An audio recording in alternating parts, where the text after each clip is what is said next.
George Washington, Thomas Jefferson, Abraham Lincoln, Franklin Roosevelt, John F. Kennedy. These are some of the presidents we celebrated on President's Day just 2 days ago.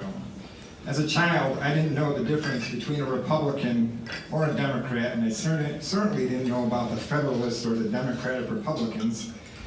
These presidents were revered for their contribution to our country. They were revered for their great leadership and for standing strong in the face of great conflict and adversity.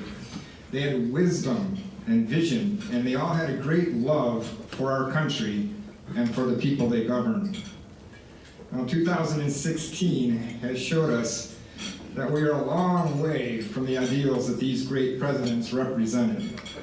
There seems to be something inherently wrong with the two major political parties. The Democrats failed us last year by failing the most basic concept in a democratic republic and one of the most important attributes of great leaders. They forgot to listen to the people, the very people whom they are supposed to represent. Instead, it felt like we were force-fed an anointed, well-connected, and powerful figurehead to represent the party despite the cries from across the country that we did not want that person to lead us, justified or not. The Republican Party has fallen victim to other forces. And when did it happen that you can't believe in conservative fiscal principles while also caring about the environment, or take your pick social issue? This has led to the current situation where it feels like we're in Alice's Wonderland. The stock market is making new highs and it seems our economy is back on track, but we have a very noticeable leadership void at the top. Do not get lulled into a sense of security. Do not make excuses or dismiss these failures as okay as long as you happen to agree with some of the policy choices. Policy choices no longer feel relevant to me. Regardless, understand that our new president represents all of us as Americans.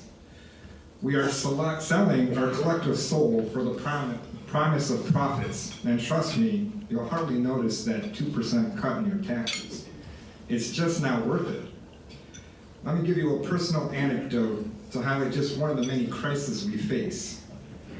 My son, one of three whom we adopted from California, who happens to be of Mexican descent, was working at an Uncle Ed's oil shop the other day when a pickup truck pulled up. It had a Confederate flag waving in the back, and he was open carrying a firearm in the front. My son asked, "How can he help?" And the customer asked that only white people change his oil. With only one person on staff that day who happened to be white, it took a while. Frustrated, he yells from out the window and says, "The spick can help him." Now, do I think this incident could have happened without the current leadership issue? Of course, it's clear we haven't really overcome the deep and festering racism in this country. But please don't also tell me that it's okay or make excuses or apologies for our president. He is our leader, all of us, and he has created an environment of hate and distrust that emboldens people like that to act the way that they did. And don't try to comfort me in the fact that at least my children are American citizens. Just ask any minority in this room and they will tell you that doesn't offer much protection. We can do better than this, and we can correct this mistake. Start by being vocal.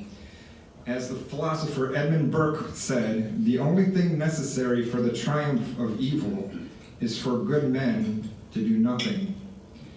We must also train and elect better leaders. We need to be drawn to those with strong ambitions to do good work for all of us instead of using those ambitions for their own personal gain. We need to elect leaders who can listen and understand our fears, but who can help alleviate them rather than use them as a wedge to divide us. We need great leaders now more than ever, like the presidents I first mentioned.